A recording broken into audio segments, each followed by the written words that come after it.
ప్రెగ్నెన్సీలో incidental state అంటే ఏంటి? సూపర్విజన్ అంటే ఏంటి? సూపర్విజన్‌లో ఎల్డర్లీ మదర్ ఎప్పుడు తీసుకుంటాం? యంగర్ మదర్ ఎప్పుడు తీసుకుంటాం? ప్రెగ్నెన్సీలో డయాబెటిస్ ఎప్పుడు కోడ్ చేస్తాం?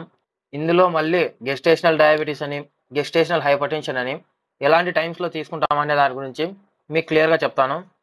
ఫస్ట్ మనకి ఇన్సిడెంటల్ ప్రెగ్నెన్సీ అంటే ఒక అమ్మాయి తనకి ఆల్రెడీ ఎగ్జిస్టింగ్‌లో ఉన్న కండిషన్ వల్ల లైక్ ఆస్తమా గాని, లేదా సీఓపీడీ గాని, లేదంటే సీకేడీ గాని, లేదంటే డయాబెటిస్ గాని ఇలాంటి కండిషన్స్ ఉండడం వల్ల ఆ కండిషన్స్ కోసం చెకప్ కోసం వెళ్తుంది. ఆ చెకప్‌కి వెళ్ళినప్పుడు టెస్ట్‌లలో తను ప్రెగ్నెంట్ అని తెలుస్తుంది. అలాంటి ప్రెగ్నెన్సీని ఇన్సిడెంటల్ ప్రెగ్నెన్సీ అంటారు.